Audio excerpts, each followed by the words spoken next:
السلام علیکم ورحمۃ اللہ وبرکاتہ۔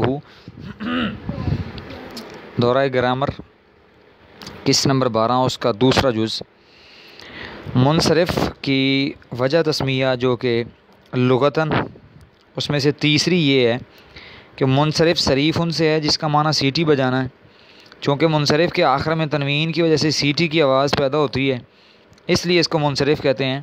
اس کی یہ تعریف ابن حاجب رحمۃ اللہ علیہ کی جو کافیہ ہے الکافیہ، اس کی شرح الکاشفہ میں لکھی ہوئی ہے۔ یہ ہو گئی منصرف کی لغوی تعریف، اور اب اس کی اصطلاحی تعریف کی طرف آتے ہیں۔ منصرف کی تعریف وہو ما لیس فیہ سببان او واحد یقوم مقامہما من الاسباب التسعۃ، کہ منصرف وہ ہے کہ ایسا اسم جس کے اندر غیر منصرف کے دو سبب نہ ہوں، یا ان میں سے ایک ایسا سبب نہ ہو جو دو کے قائم مقام ہو، تو اس کو منصرف کہتے ہیں۔ منصرف کا حکم یہ ہے کہ اس پر تینوں حرکات یعنی رفع، نصب، جر یہ تنوین کے ساتھ داخل ہو سکتی ہیں، یعنی جس میں منع صرف کے 9 اسباب میں سے نہ 2 سبب پائے جائیں اور نہ ہی ایک ایسا سبب پایا جائے جو 2 کے قائم مقام ہو، اور اس کا حکم یہ ہے کہ اس پر حرکات ثلاثہ مع تنوین داخل ہو سکیں۔ غیر منصرف اسے متمکن غیر امکنہ بھی کہا جاتا ہے۔ اب غیر منصرف کی وجہ تسمیہ بھی 2 ہیں۔ نمبر 1، غیر منصرف اگرچہ 2 حالتوں میں رفع و نصب کی طرف پھرتا ہے، لیکن چونکہ اس کا پھرنا کمال درجے کا نہیں ہے جو تینوں حالتوں میں 3 حرکتوں اور تنوین کے ساتھ ہو، اس لیے اس کو غیر منصرف کہتے ہیں۔ نمبر 2 یہ ہے، چونکہ اس میں فعل کے ساتھ مشابہت پائی جاتی ہے اور یہ مشابہت سے خالی نہیں ہے، اس لیے اس کو غیر منصرف یعنی غیر خالص کہا جاتا ہے۔ غیر منصرف پر کسرہ اور تنوین اس لیے نہیں آتے کیونکہ اس کی فعل کے ساتھ مشابہت ہے، کیونکہ فعل کے اوپر بھی یہ کسرہ اور تنوین نہیں آتے، اس لیے اس پر بھی نہیں آتی۔ یعنی جس طرح فعل مشتق ہونے کے لیے مصدر اور معنی ادا کرنے کے لیے فاعل کا محتاج ہوتا ہے، اسی طرح غیر منصرف بھی 2 سببوں کا محتاج ہوتا ہے، لہذا فعل کی طرح اس پر کسرہ اور تنوین نہیں آتے۔ نسبی جری حالت میں غیر منصرف پر فتح رکھا گیا ہے، ضمہ کیوں نہیں رکھا گیا؟ یہ ایک سوال ہے۔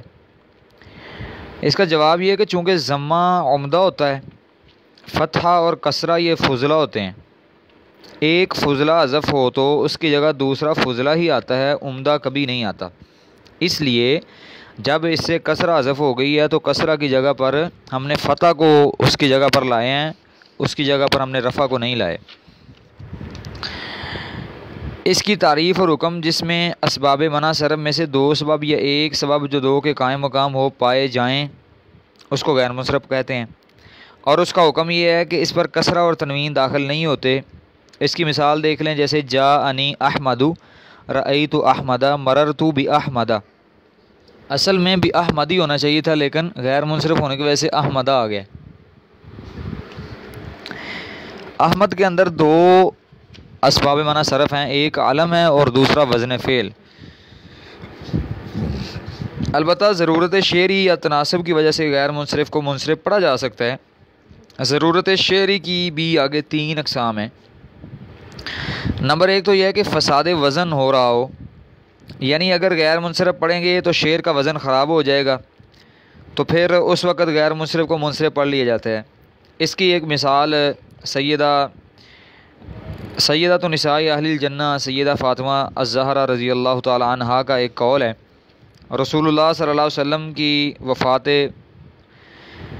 وفات کے بعد انہوں نے یہ فرمایا کہ صبت علیہ مصائب لو انہا صبت علی الایام سرن لیالیا، کہ میرے اوپر مصائب اس طرح انڈیل دیے گئے کہ اگر وہ دنوں کے اوپر انڈیل دیے جاتے تو وہ دن راتیں بن جاتے ہیں، یعنی ان کا سارا جو روشنی تھی وہ اندھیروں میں بدل جاتی۔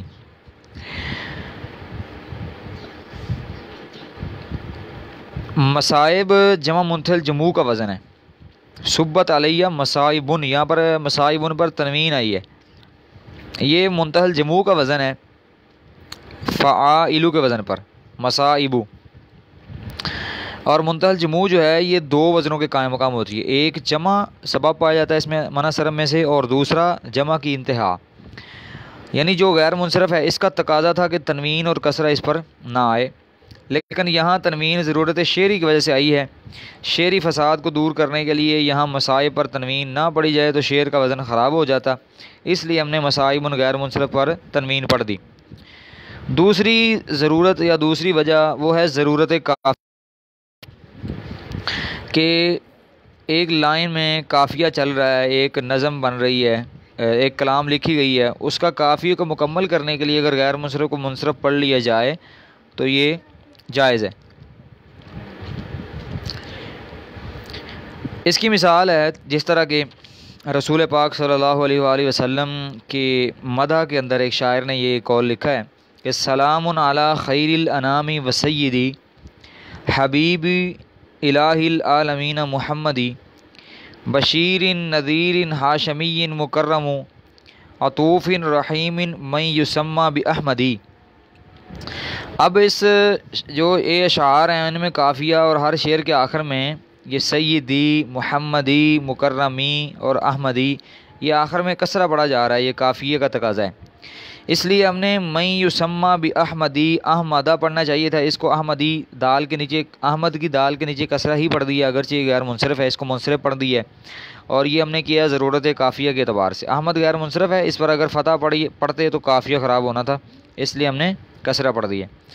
اور اس کی تیسری ضرورت وہ ہے زحاف، یعنی اگر کلمہ غیر منصرف پڑھا جائے تو وزن شعر تو باقی رہتا ہے لیکن سلاست اور روانگی ختم ہو جاتی ہے، تو اس کو بھی اس ضرورت کی وجہ سے ہم غیر منصرف کو منصرف پڑھ سکتے ہیں۔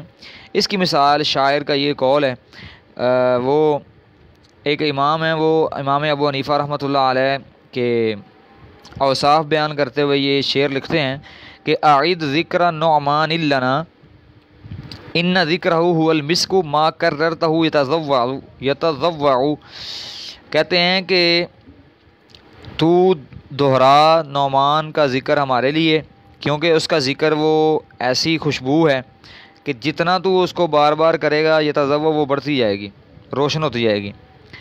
یہاں نعمان پر کسرہ اور تنوین زحاف کی وجہ سے ہے۔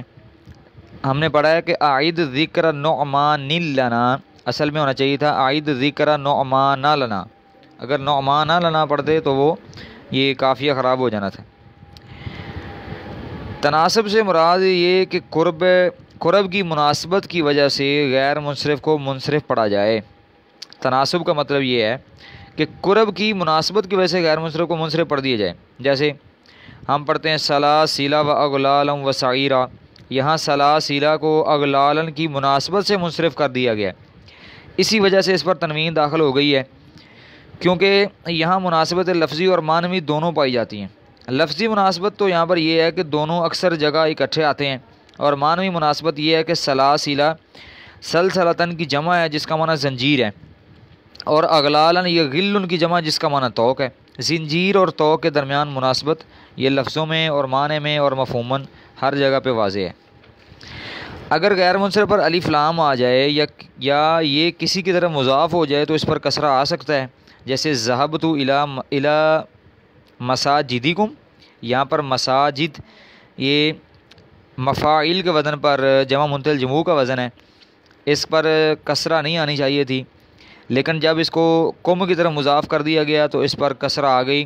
اس کی مثال ہے ذہبت الی مساجدکم، اور مساجد پر ہم نے اگر الف لام داخل کر دیا تو پھر بھی کسرہ آ جائے گی۔ اس کی مثال ہے کہ ذہبت الی المساجدی،